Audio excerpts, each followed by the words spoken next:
I found a hidden camera in our bedroom. My husband swears he didn't put it there. Exactly 6,000 words. It started with something small. Something most people wouldn't notice.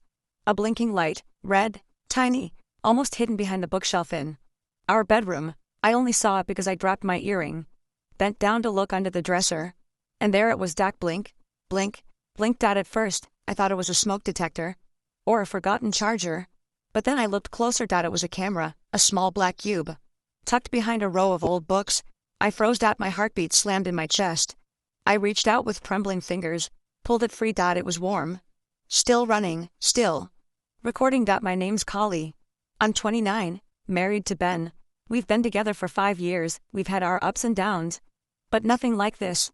Nothing that made me question reality. Until that night, I stood in the middle of our room, holding a hidden camera. In our bedroom, where we undress, where we sleep, I felt sick. I didn't want to believe it. But the proof was in my hand. I stormed out of the room, walked into the kitchen. Ben was at the table, on his laptop. "Hey," he said. "What's up?" I threw the camera on the table. He stared at it, then looked up at me, confused. "What's this? You tell me." He picked it up, turned it over. His face twisted in disbelief. "Where did you get this?" "In our bedroom." His eyes widened. No, Kali, I swear, I didn't put that there." The air between us turned heavy, thick with something I couldn't name. "Then who did?" I whispered. Ben stood up, shook his head. "I don't know. I've never seen this before." I didn't believe him, not fully. "Not yet." It was on. Ben, blinking, recording. His face turned pale. He set the camera down. "Someone put that in our room? Someone?" I shot back. "Are you?" He looked hurt. Genuinely. But I was too scared to care. We sat in silence for a while. Then I did the only thing I could think of. I called the police. A young officer came over. He took the camera. "Ask questions. Who lives here? Who has access? Have you had guests? Any maintenance workers?" Ben answered calmly. So did I. Then the officer said something that made my skin crawl. "Do you have Wi-Fi cameras? Anything connected to a cloud?" We both said no, but the officer nodded toward the small light on the device. "This one? Looks like it's been streaming." Streaming. Someone had been watching us live from somewhere else. Ben swore up and down he had nothing to do with it. He even let the officer search his devices, his phone, his laptop. Nothing connected. Officer took the camera, said they'd look into it, but that it might take a while. As he left, I turned to Ben. "I want the locks changed now." That night I didn't sleep. I lay on the couch, heart pounding. Every creak of the house felt like a threat. Every shadow felt like a pair of watching eyes. Ben tried to talk to me. I told him not to. I didn't know who to trust. Not even the man I married. The next morning, the locksmith came. Changed everything. Front door, back door, windows, even the garage keypad. Ben didn't complain. He paid for all of it. Like he was trying to prove something. I still couldn't breathe right. I checked every inch of the house. Every vent. Every outlet. Every light fixture. Nothing. But the damage was done. I felt watched. All the time. 3 days later, I got a call from the officer. "We pulled footage from the device," he said. "Do you want to come in and review it?" My stomach dropped. But I said yes. Ben offered to come with me. I said no. At the station, they showed me the files. Over 2 weeks worth of footage. From inside our bedroom, angles I never noticed. Moments I didn't even remember. Sleeping, changing, arguing. Every moment, recorded. But, the worst part, the timestamp on the very first video. 14 days ago. The night Ben had that business dinner. The night I came home late and found the back window slightly cracked open. I thought it was the wind. But now, I knew, that was the night someone got in. I drove home in a daze, told Ben everything. His face was pale. Shocked, he held his head. Paced the floor. "Someone broke into our house," he whispered. "Why us? Why our bedroom?" I didn't have an answer, but something deep in my gut said, this wasn't random. That night, I opened a new email account. Just for tips, I made a Reddit post, told the story. With details, but kept it vague. No names. No location. Just the facts. Hidden camera found in our bedroom. We didn't install it. Police confirmed it streamed footage. We feel violated. Any advice? The post blew up overnight. People shared theories. Tech advice, scenarios, paranoia. One comment stood out. It simply said, "Check your bedroom mirror." I ran to the room. Ben followed. I pulled the full-length mirror off the wall.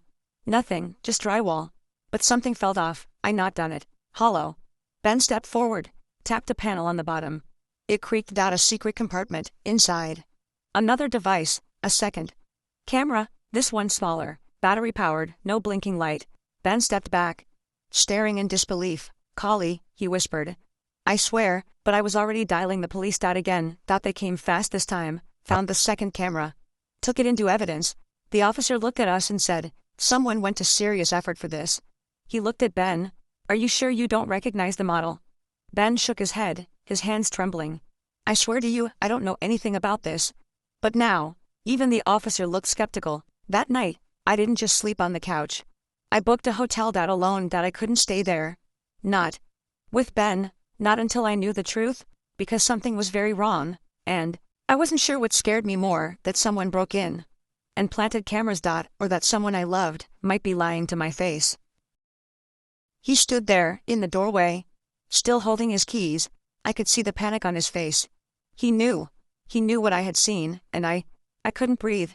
The room was quiet, except for my heartbeat, loud in my ears. I stared at him, like he was someone else. Because in that moment, he was. "I saw it," I whispered. "I saw everything." He didn't speak, didn't try to deny it. He just dropped the keys on the table and said, "I was going to tell you next week." I let out a bitter laugh. "Tell me what exactly?" "That I was being erased." He stepped forward, slow, careful, like I was glass. And he'd already cracked me. "Collie," he said. "Didn't want it like this." I stood up, tears burning my eyes. "But you planned it like this. You made a whole damn timeline. You scheduled our divorce like a project." He didn't defend himself. Just looked down. I wanted to hit something, throw something, smash his laptop on the floor. But instead, I asked the one question I never thought I'd need to ask. "Why?" He looked at me. And for the first time in a long time, he looked honest. "I felt trapped," he said quietly. "Not by you, but by this life." Everything just started feeling fake. Every morning, every dinner, I couldn't breathe anymore. "So you just left?" I asked, without even telling me, without talking to me. "You wrote a script instead." His jaw clenched. "I didn't want a war. Didn't want to drag us through court. Didn't want the drama." "And what did you want through?" I snapped. "A gold star for being efficient, a clean getaway." He didn't answer, because he knew there was nothing he could say. I asked him, "Was there someone else?" He paused, too long. "No," he finally said. "I mean, not really, not really," I repeated. "What the hell does that mean?" He rubbed his face, then sighed. "There's someone I've been talking to, online, just talking. It started a few months ago, nothing physical, I swear." I stepped back, like the words hit me. Of course. Of course there was someone, because people don't usually destroy a marriage unless something else is waiting on the other side. "Is that what she is to you?" I asked. "A new life, a soft place to land." He didn't answer. Didn't deny it. "So I knew." "You coward," I said, my voice shaking. "You didn't even give me a chance. You made the decision alone. You left me in our marriage while you escaped in your mind." He looked like he wanted to cry. But I didn't care, not anymore. I picked up my phone and said, "You need to leave now." He nodded, didn't argue, didn't plead. Just walked to the bedroom, packed a bag, and left. And just like that, I was alone, truly, brutally, alone. The next few days were a blur. I didn't eat, barely slept. I cried in the bathtub, screamed into pillows, threw out the mugs he used, but I didn't break, not fully. Then one night, my phone lit up. That unknown number. The message said, "Hey, I know this is random, but I think we need to talk. I'm the person your husband was messaging." I froze. The other woman. Not even 2 weeks had passed, and here she was, texting me. I didn't respond at first, just stared at the screen. But then I realized I wanted answers. So I replied, "Why?" She wrote back, "Because I didn't know he was married." Then he told me he was separated, that he lived alone, that he had no one. I felt like I'd been stabbed all over again. Drew had lied to both of us. To me, about why he left. To her, about who he was. She asked if we could meet, said her name was Jenna. I wasn't sure. It felt dangerous. But something in me said, "Go, so I agreed. We met at a coffee shop, public, safe. She was younger than me. Pretty, but not fake pretty. She looked tired, like I did. She sat down, nervous, hands shaking. "I'm so sorry," she said first. I had no idea, I swear. I wouldn't have talked to him if I knew. I believed her, because in her eyes was the same betrayal I'd felt. He had lied to both of us. Jenna told me everything. They met on a forum, She was venting about loneliness, he responded. They started chatting. It turned into daily conversations. Voice calls. Eventually video. But never met in person. He said he wasn't ready for a new relationship, said he was still healing. She showed me screenshots. Long chats, flirty, deep, romantic, all while I was asleep in the same house. Cooking him dinner, washing his clothes, and then, she said something that made blood run cold. He told me, you had cheated. That he was recovering from a toxic marriage. I laughed out loud. A sad, twisted laugh. I had been loyal to a fault. I had bent over backwards. Apologized when I didn't need to. Tried to fix things he never mentioned. Then she pulled out her phone. There's one more thing, she said. She opened an email. From Drew, sent just a week before I opened his laptop. It said, it's almost done. Everything's in motion. She won't see it coming. And when it's over, I'll finally be free. We'll finally be together, I promise. I felt sick. He had planned it all, lied to her. Lied to me. Played both sides. And now he was gone. Jenna looked at me, eyes wide. I'm sorry again, but I think he's done this before. That caught my attention. What do you mean? She bit her lip. Pulled up another name, a woman.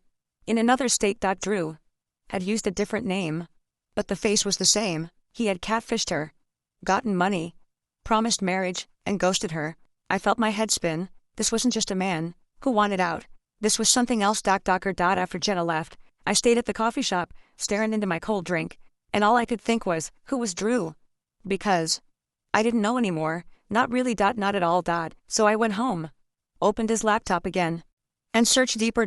And what I found next wasn't just divorce files. It was bank transfers, new IDs, emails from different aliases, photos I'd never seen before. He wasn't planning a divorce. He was planning a disappearance. I didn't sleep that night. Not even for a minute. I lay in bed with Drew's laptop sitting beside me, like a ticking bomb. My eyes kept scanning the folders, looking for anything I might have missed, anything that would make sense of the man I thought I married. He wasn't just leaving me. He wasn't just talking to someone else. He had done this before. He had disappeared before. That meant one thing. This wasn't just a divorce. It was a pattern. And I was going to find out who Drew really was. The first place I checked was his browser history. Most of it was boring. Bank logins, work stuff.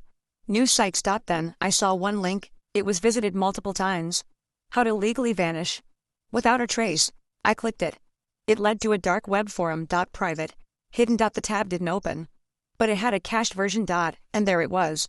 A post. By someone named Gray Fox 88. Asking, best way to disappear without hurting credit or identity. Planning a clean exit from a life I'm done with. Need tips for changing name, setting up new account, and covering digital trails. I didn't recognize the username. But when I searched it across files, I found it on a document titled Alternate Identities. It listed 3 names, 3 birthdays, 3 fake bios. One was a single man from Florida. One was a divorced entrepreneur from Texas. One was a widower from Colorado. All used the same face. Drew's face. I felt sick. Like my blood had turned to ice. He had created new versions of himself.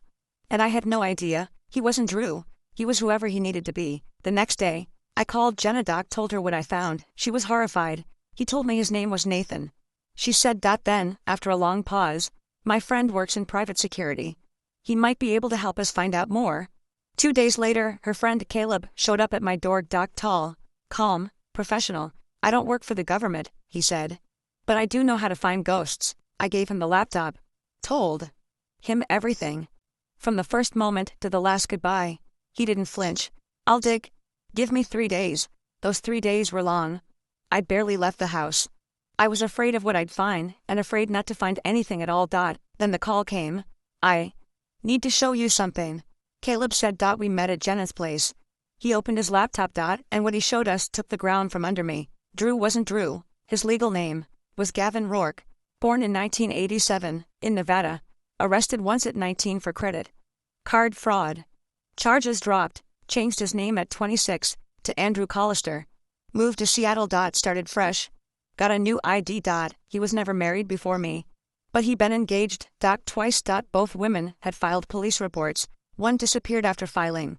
The other withdrew the report and moved across the country. No one heard from her again. Sat there in Jenna's living room trying to breathe.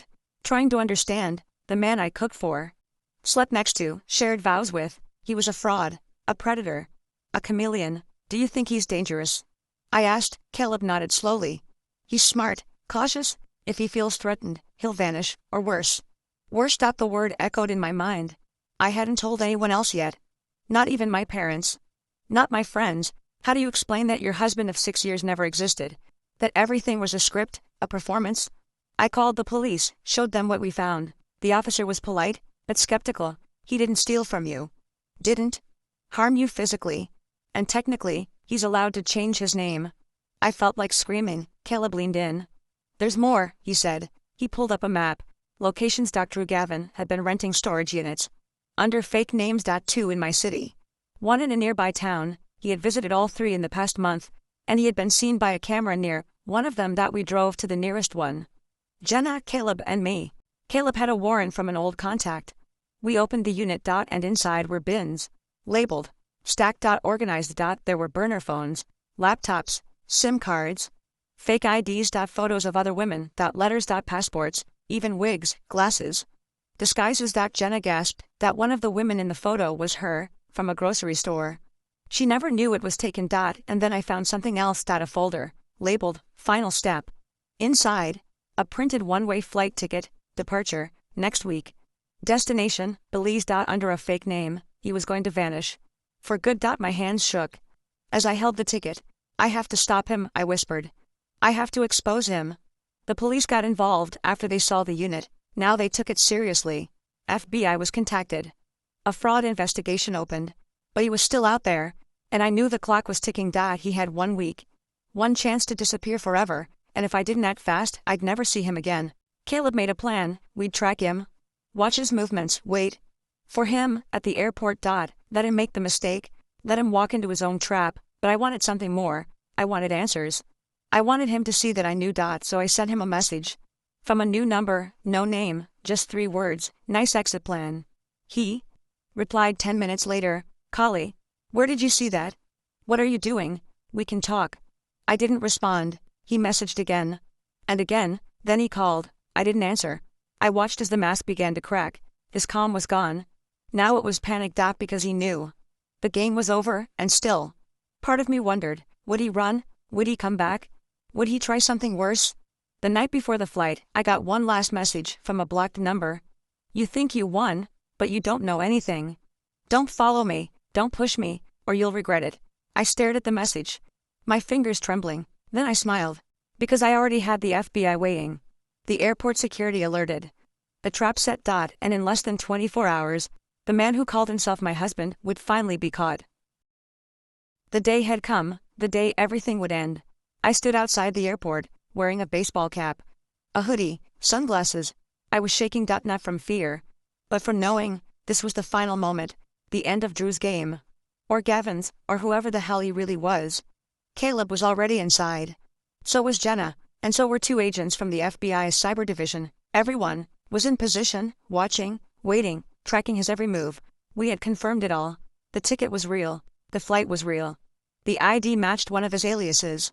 He was booked under the name Daniel Gray, boarding a flight to Belize. At gate 41A, 10:05 a.m., 9:32 a.m. I checked my phone. No new messages. I hadn't heard from him since his last threat. Don't follow me, or you'll regret it. I wasn't scared. Not anymore. Because for once, he was the one being hunted. 9:41 a.m. Target spotted. Caleb's voice came through. He was in the terminal, watching through the cameras. Gray hoodie, beard, sunglasses, carrying a duffel bag. It was him. I knew that posture, that walk. Even under all the lies, I still recognized him. My heart beat faster. But I didn't move. I stayed hidden. Behind a pillar, watching the screen on Caleb's tablet as Drew Gavin whatever approached the gate. Then something happened, something none of us expected. Another woman appeared. Late 30s, red hair. Small child beside her. She ran up to him. Touched his arm. He flinched, pulled back, looked around. The child stared at him. Eyes wide. Like he knew him. I turned to Caleb. Who is that? He didn't answer right away. He was watching the screen. Reading lips, trying to hear what couldn't be heard. She said, "You promised," he said, "not here." Then the child spoke, one word, one name. "Daddy?" I covered my mouth. Jenna gasped beside me. "Oh my God," she whispered. "He has a kid, not with me. Not with her, but with someone else." A woman none of us had ever seen. Caleb zoomed in. On her bag, there was a file sticking out. A court envelope, that child support papers. He looked at me. She tracked him down. She followed him here. I stepped back. Felt dizzy. Felt the weight of every lie crashing down. He had left her too. And a child. Then it got worse though. Drew pulled her aside. Spoke fast, gesturing, angry. She handed him the envelope. He ripped it.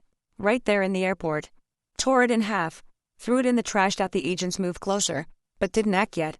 They were waiting for him to pass security. Then they could grab him. Without chaos. Without panic. But he didn't go. He turned around. Looked straight at a security camera.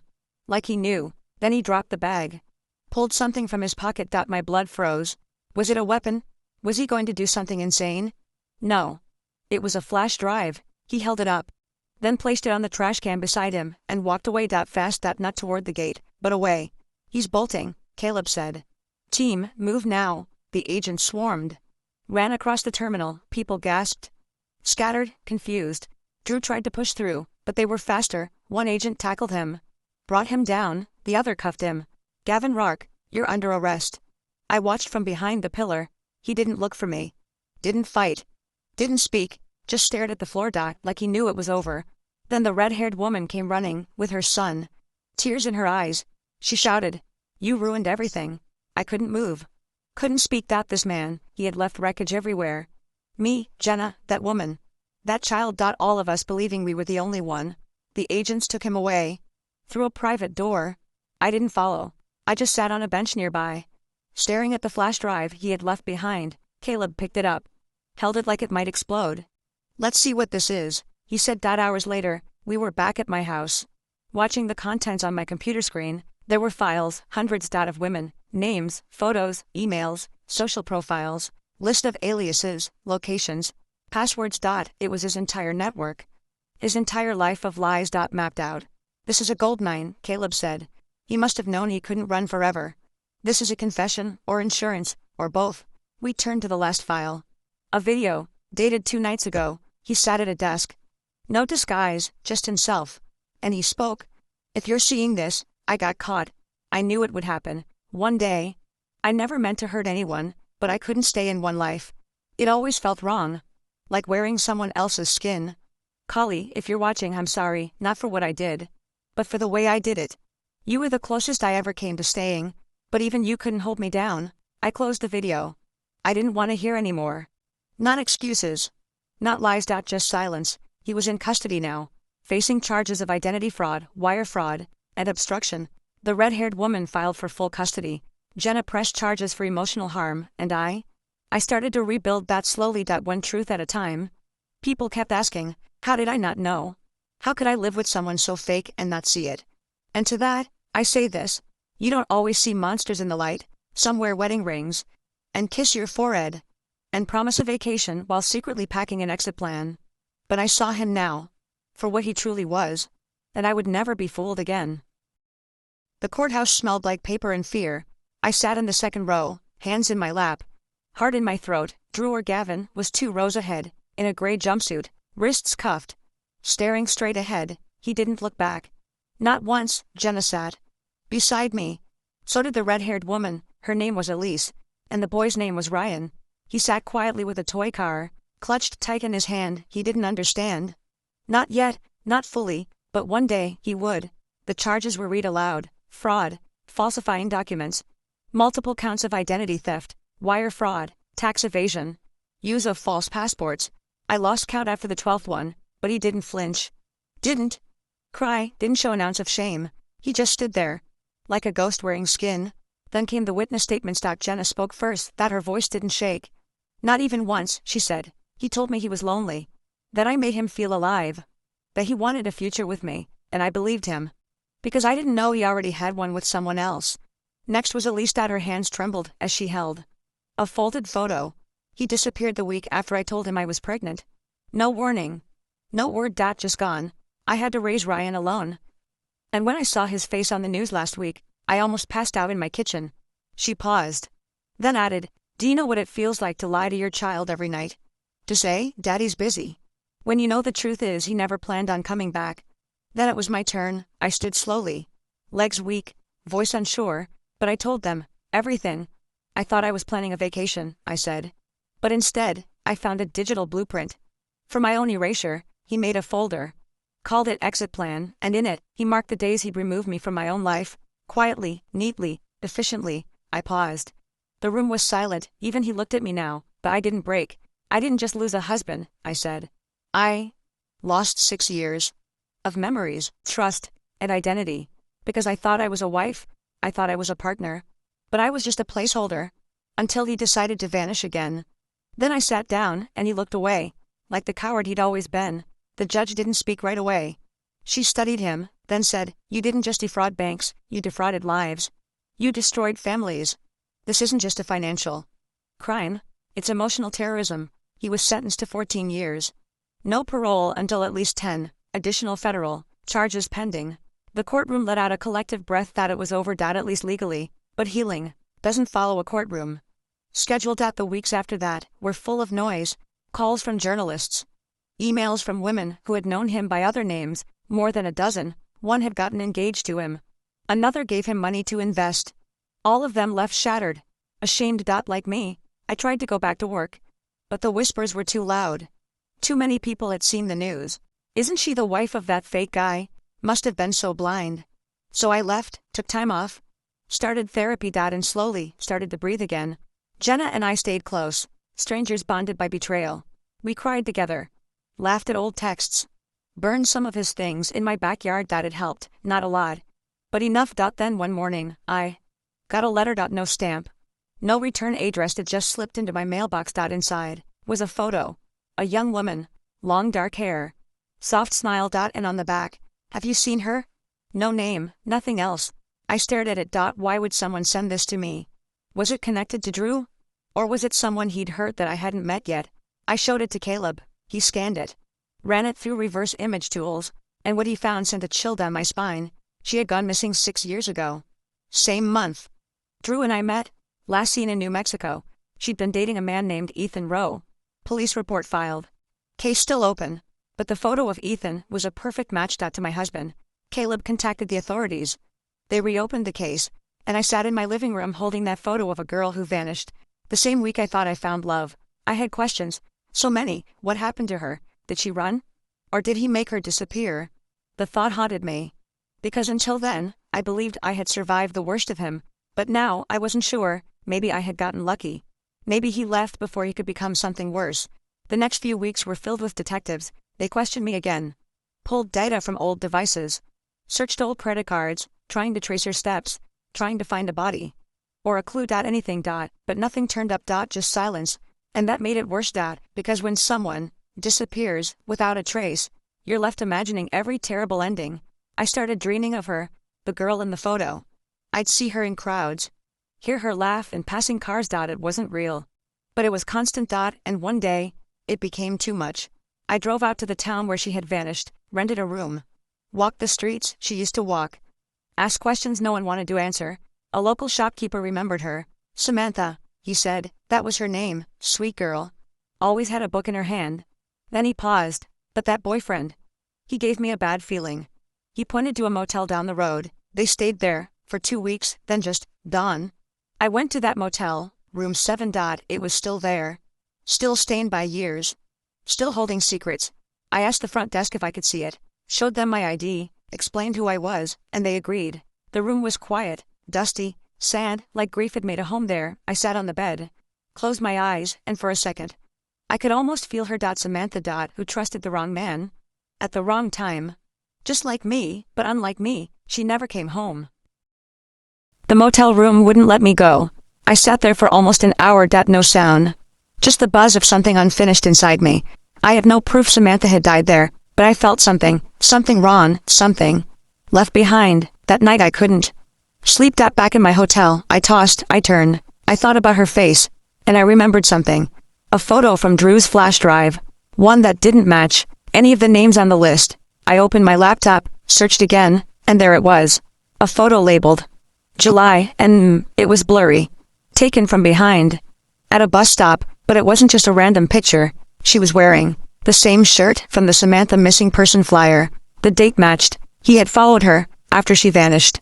Or maybe before, and it meant one horrifying thing: he was watching her before she disappeared, just like he watched me. Just like he watched Jenna. I sent the photo to the FBI. They said it would be added to the reopened case. But part of me knew that picture wasn't evidence. It was a trophy. Days passed. I went home, tried to return to something close to normal. But it didn't work. Every morning, I checked my windows, my locks, my mirrors. I started taking self-defense classes. Got a new phone, changed my number, my locks, my laptop. Everything. Then one morning I got a letter. No return address. Again, but the handwriting. I knew it. It was Drew's. Inside was a single sheet of paper. And one line: "They'll never find her. But I left something behind, for you."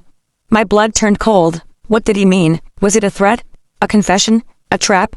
I brought the note straight to Caleb. He looked at it for a long time, then said, "He's playing games again." But this time, we play back. We scanned it. UV light. Thermal ink. Nothing. But then, when Caleb tilted it, something shimmered. In the corner, very faint. A number. #78. That was it. What does that mean? I asked. Caleb didn't answer at first. Then his eyes widened. Storage unit. We looked back at the list from Drew's drive. Storage units, cities, locker numbers. There it was. Unit #78. Located 2 towns away. Still paid through next year.